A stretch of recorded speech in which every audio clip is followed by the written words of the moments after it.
দ্বিতীয় বিশ্বযুদ্ধের সময় মানে 1944 সাল পুরো পৃথিবী তখন যুদ্ধের আগুনে জ্বলছে, চারদিকে শুধু ধ্বংস আর মৃত্যুর আতঙ্ক। ঠিক সেই সময় হ্যাং নামের একজন আমেরিকান পাইলট যুদ্ধ করতে করতে হঠাৎ করে নিজের প্লেনের কন্ট্রোল হারিয়ে ফেলে দেয়। মুহূর্তের মধ্যেই তার বিমানটা ভয়ঙ্করভাবে ক্র্যাশ করে দক্ষিণ প্রশান্ত মহাসাগরে এক রহস্যময় দ্বীপে। কিন্তু মাটিতে পড়ার পরও তার বিপদ শেষ হয়নি, কারণ কয়েক সেকেন্ডের মধ্যে সে দেখতে পায় যে আকাশ থেকে আরো একটা প্লেন ধেয়ে আসছে, আর সেটাও সে এই দ্বীপে আছড়ে পড়ে। তবে এবার সেটা ছিল জাপানে একজন পাইলটের বিমান।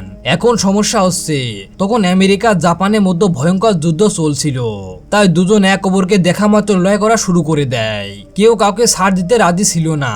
কিন্তু ঠিক তখনই তার এমন কিছু দেখতে পায় যেটা দেখে মুহূর্তের মধ্যে দুজনের যুদ্ধ থেমে যায়, কারণ পাড়ের উপরে ধীরে ধীরে ভেসে ওঠে বিশাল দুইটা হাত। আর সেই হাত কোনো মানুষের না, সেটা ছিল এক বিশাল দানবের জেইন্টেল। এরপর গল্প সোজা চলে আসে 1973 সালে। এখানে আমাদের পরিচয় হয় বিল জান্ডার নামের একজন মানুষের সঙ্গে, যে মোনার্ক নামের এক গোপন সরকারি সংস্থার সদস্য। বিল তখন এক সিনেটরের কাছে গিয়ে একটা রহস্যময় দ্বীপের ম্যাপ দেখায়। সে বলে পৃথিবীর কোনো দেশের কাছে এই দ্বীপের সঠিক তথ্য নেই, শুধু প্রাচীন কাহিনী আর লোককথায় এই অতীতের কথা শোনা যায়। এই জায়গাটার নাম স্কাল আইল্যান্ড। লোকেরা বলে ঈশ্বর নাকি এই দ্বীপকে অসম্পূর্ণ অবস্থায় তৈরি করে ছেড়ে দিয়েছিলেন। এই দ্বীপ এতটাই ভয়ঙ্কর যেখানে ঢোকা কোনো জাহাজ বা বিমান আর কখনো ফিরে আসে না। সে জানায় 1944 সালে এখানে যে নিউক্লিয়ার বিস্ফোরণ ঘটানো হয়েছিল সেটা কোনো পরীক্ষার জন্য ছিল না, আসলে তারাই দ্বীপে থাকা কোনো ভয়ঙ্কর কিছুকে মারার চেষ্টা করছিল।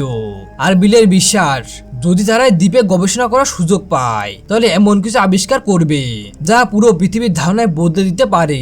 কিন্তু সমস্যা হলো এই অভিযানের জন্য প্রচুর টাকা দরকার ছিল, আর সে কারণে সিনেটর প্রথমে তাদের অনুমতি দিতে রাজি হয় না। তবে সিনেটরকে যখন জানানো হয় যে ঠিক 3 দিন পর রাশিয়ার একটি স্যাটেলাইট এই দ্বীপের উপর দিয়ে যাবে, আর তখন এই রহস্যময় জায়গার ছবি শুধু আমেরিকার কাছে থাকবে না, রাশিয়ার হাতেও পৌঁছে যাবে। এবার সিনেটর বুঝতে পারে যদি এখনই কিছু না করা হয় তাহলে আমেরিকা অনেক বড় একটা গোপন তথ্য হারিয়ে ফেলতে পারে। অবশেষে সে অনুমতি দিয়ে দেয়। এরপর শুরু হয় এক ভয়ঙ্কর অভিযানের প্রস্তুতি। পুরো টিম স্কাল আইল্যান্ডের উদ্দেশ্যে রওনা হয়, আর অভিযানে তাদের সঙ্গে যোগ দেয় জেমস কর্নার নামে একজন সাবেক সৈনিক, যে ভিয়েতনামের যুদ্ধে লড়েছে। তাই পুরো যাত্রায় সে টিমকে গাইড করার দায়িত্ব নেয়। সবাই বিশাল এক জাহাজে করে সমুদ্রে পাড়ি দিয়ে ধীরে ধীরে সেই রহস্যময় দ্বীপের কাছাকাছি পৌঁছে যায়। আর এখান থেকে তাদের দ্বীপের ভেতরে যেতে হলে তাদের হেলিকপ্টারে করে সামনে থাকা বিশাল এক ঝড়ের ভেতরে দিয়ে যেতে হবে। আর এই ঝড়টা এতটাই ভয়ঙ্কর ছিল যেন প্রকৃতি নিজের কাউকে সেখানে ঢুকতে দিতে চাইছে না। চারদিকে কালো মেঘ, প্রচন্ড বাতাস আর বজ্রপাত দেখে অনেকেই ভয় পেয়ে যায়। কেউ আর সামনে এগোতে চাচ্ছিল না। কিন্তু তখন বিল সবাইকে বোঝায়, আমরা হয়তো জীবনে আর কখনো এই সুযোগ পাবো না। যদি এখন ফিরে যায় তাহলে দ্বীপের সত্য চিরদিনের মতো রহস্যময় হয়ে থাকবে। সবাই তার কথায় শেষ পর্যন্ত রাজি হয়ে যায়। এরপর একে একে সবাই হেলিকপ্টার নিয়ে ঘন কালো মেঘের ভিতর দিয়ে ভেদ করে অবশেষে স্কাল আইল্যান্ডকে চোখের সামনে তারা দেখতে পায়। দূর থেকে দ্বীপটাকে দেখতে শান্ত আর সুন্দর লাগছিল, কিন্তু কেউ তখনও বুঝতেও পারেনি এই জায়গার ভেতরে কি ধরনের দুঃস্বপ্ন লুকিয়ে আছে। একের পর এক আর্মি হেলিকপ্টারে দ্বীপে পৌঁছানোর সঙ্গে সঙ্গে তারা নিজেদের মিশন শুরু করে দেয়। সৈনিকরা হেলিকপ্টার থেকে নিচে সিসমিক বোমা ফেলতে শুরু করে। বিস্ফোরণের শব্দে পুরো জঙ্গল কেঁপে উঠতে থাকে। পশু পাখিগুলো আতঙ্কে ছুটতে শুরু করে, কিন্তু মানুষ তখনও বুঝতে পারেনি তারা এমন এক জায়গায় ঢুকে পড়েছে যেখানে প্রকৃতির নিজের নিয়ম আছে, আর সেই নিয়ম ভাঙার শাস্তি ভয়ঙ্কর। হঠাৎ করে সামনে থেকে বিশাল এক গাছ উড়ে এসে একটি হেলিকপ্টারের সঙ্গে ধাক্কা খায়। চারদিকে যেন এক অদৃশ্য কিছু তাদের উপরে হামলা করতে শুরু করে। ঠিক তখনই একজন সৈনিকের চোখের সামনে বিশাল এক চোখকে দেখতে পাওয়া যায়, যা এতটাই বড় যে একটা পুরো মানুষ সেই চোখের ভেতরে হারিয়ে যেতে পারে। আর তারপর ধীরে ধীরে সামনে আসে সেই দানবীয় প্রাণীটা। সে আর কেউ না, স্কাল আইল্যান্ডের রাজা কিং কং। কং এতটাই বিশাল যে তার সামনে হেলিকপ্টার গুলো খেলনার মতো লাগছিল।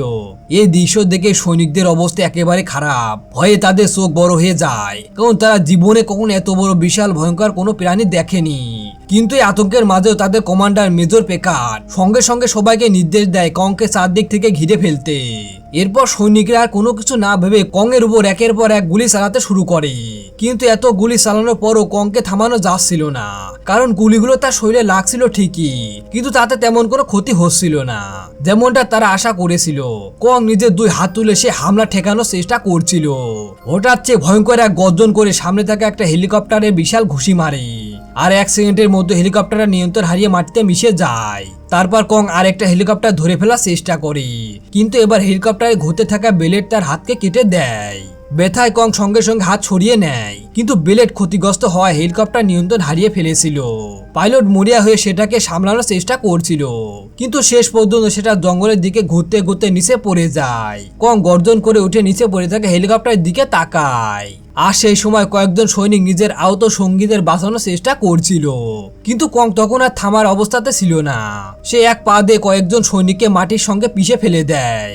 এরপর একটা হেলিকপ্টার কোনোভাবে তার আক্রমণ থেকে বেঁচে পালানোর চেষ্টা করে, আর কং সেটা দেখে মুহূর্তের মধ্যে তার পিছনে দৌড়ানো শুরু করে, যাতে মেজর পেকার চিৎকার করে সবাইকে আদেশ দেয় তার উপর হামলা করার। সব হেলিকপ্টারই আবার কংকে লক্ষ্য করে হামলা করতে শুরু করে, কিন্তু ঠিক তখনই কং হঠাৎ বিশাল এক লাফ দেয়, আর সেই লাফে মেজর পেকারে হেলিকপ্টার বাঁচতে পারেনি।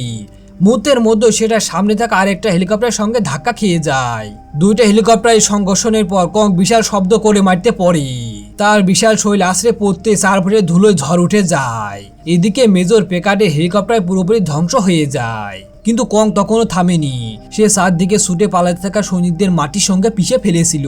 অন্যদিকে বিজ্ঞানীদের দল ভয় পেয়ে যায়, তারা বুঝে গিয়েছিল পরিস্থিতি এখন পুরোপুরি নিয়ন্ত্রণের বাইরে চলে গেছে। তাই বাঁচার জন্য তারা দ্রুত সেখান থেকে পালানোর চেষ্টা করে, কিন্তু একজন সৈনিক তাদের সঙ্গে পালানোর আগে কং রাগে তাকে আশেপাশে জিনিসপত্রের সঙ্গে আকাশে ছুঁড়ে মারে।